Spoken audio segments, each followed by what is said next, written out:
The 2022 NBA Finals are here this time. After a long and grueling NBA season, the Celtics and Warriors are going to be facing each other in the NBA Finals this year. I think it should be a really fun, and I think it's going to be a really long series. I think it might go the distance. Game 1 is tomorrow on June 2nd, and then Game 2 is on Sunday, Game 3 is next Wednesday, and Game 4 is next Friday. Got more rest in between games, and there's a lot of back and forth as Boston is on the East Coast and San Francisco is on the West Coast. So it's going to be interesting to see how these teams look in each of these games. And Golden State does have home court in the NBA Finals. And the Boston Celtics, they made it here after 12 years. The Celtics are the number 2 seed in the East, and they still lead the NBA in championships at 17. They're trying to make it 18 this time. They last made it in 2010. They lost to Kobe, and they last won the NBA Finals in 2008. So it's been 14 years since they lifted that trophy. And Al Horford is back with the Celtics in his first NBA Finals game. He's played the most NBA playoff games, and in order to reach his first finals game, and his first finals were Jaylen Brown and Jason Tatum. We all know what Jason Tatum can do.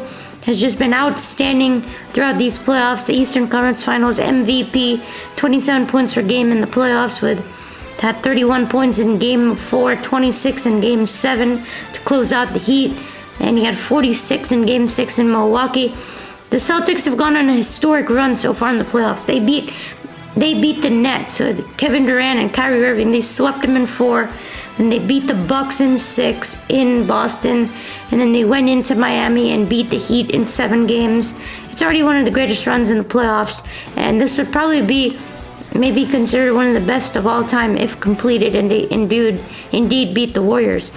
Now for the Warriors, they make it to their 6th finals appearance in the last 8 years. They're back at home court in the new Chase Arena. Even after Klay's injuries over the past few years, they are still back. Klay Thompson is back. The Warriors are back. Steph, Klay, and Dre going at it. And this time they have Andrew Wiggins, Jordan Poole, Kevon Looney. Otto Porter might make it back in time. Same thing with Gary Payton. A lot of different guys on this team. They're just dominant again. They beat the Nuggets in 5. Then they beat the Grizzlies in 6. And then they beat the Mavericks in 5. Pretty dominant run. But I want to make it clear they did get very lucky with Ja Morant's injury. Could have been a different result if he stayed there. But Steph, he won the Western Conference Finals MVP with his magnificent performance, and he came back in time for the playoffs from his injury, and the Warriors were the number 3 seed in the West, and they still have home court. Now, a few key players for me, probably the most key players for me on both sides of the ball, that's going to be Robert Williams for the Celtics. I think he's going to be such an important player for the Celtics because he brings size. He's their center. He does have an injury designation, but he will play in this series even if it's not Game 1. You need size against Golden State. You have to contain them in the paint. You got to be able to be there to block the shots, and you have to stop them when they start attacking. Got to play strong in the pick and roll, throw down those alley-oops. One thing Dallas didn't have, they didn't have size. That's what Robert Williams has. They also have to block shots as well. Andrew Wiggins, for me, is such an important player for the Golden State Warriors on their end. He's part of that big 4. He has to continue to play well. He was really great against the Dallas Mavericks, and he needs to continue to make his open 3-pointers. The first-time All-Star, he's averaging about 16 points per game, shooting 35% from downtown. He's got to play strong defense as well, and he's done that so far. And a few other key players for the Celtics. Al Horford, starting center for the Boston Celtics, really important. He needs to make his presence felt in the paint, both offensively and defensively. It's his first final series, and he's going to have to play defense really well and make those open threes. He's been shooting around 43% from 3 and 12 points per game in the playoffs. He had a breakout 30-point game against the Bucks as well in Game 4, I think that was. And Jaylen Brown, he's so important to me because he's their number 2 scorer for Boston. He has to be there whenever Jason Tatum's on the bench or kicks it out to him. Generally, Jaylen Brown has been clutch. He's been averaging about 23 points per game in the playoffs, shooting 39% from 3, 7 rebounds, 4 assists per game. He needs to be there as a clutch scorer. Has been consistently making over 20 points per game. He had 40 in Game 3 against the Heat. So he has to be there and has to step up and has to show up. It's a must that Jaylen Brown does something here. Because I'm pretty sure Jason Tatum is. And for the Warriors, Klay Thompson. He needs to step up. He's been really good, but he needs to be even better. He needs to be the Klay that we've been seeing from before. I know he's had some injuries, but I think he can get back there. I'm sure he will. Golden State, they need him back fully. He hasn't scored too much in some of these games. I mean, he's averaging about 20 points per game, topped off around there. Shooting around 40% from three, pretty normal for him. And at 32 in Game 5 to close out the Mavericks. Otherwise, he's been in the teens in points-wise. Needs to be involved a little bit more. And then Jordan Poole for the Warriors. He needs to continue to be great shooting-wise off the bench, and also on defense he has to improve. He's been so great off the bench coming off there. 18 points per game in the playoffs. Consistently in double digits in the 20s in points. Shooting 40% from three, 92% from the free throw line. His shooting is going to come in big time. And now we're going to be talking about the Junkyard Dogs. Both these two guys, they play hard. They're flat-out dogs. You got Draymond Green. We know what he brings to the table. You know, obviously, I'm not a big fan of what he does because of those, flagrant fouls and then those unnecessary contact on the face and really physical, unnecessary, maybe even violent things if you want to say that. But Draymond Green is really the heart and soul of this Golden State Warriors team.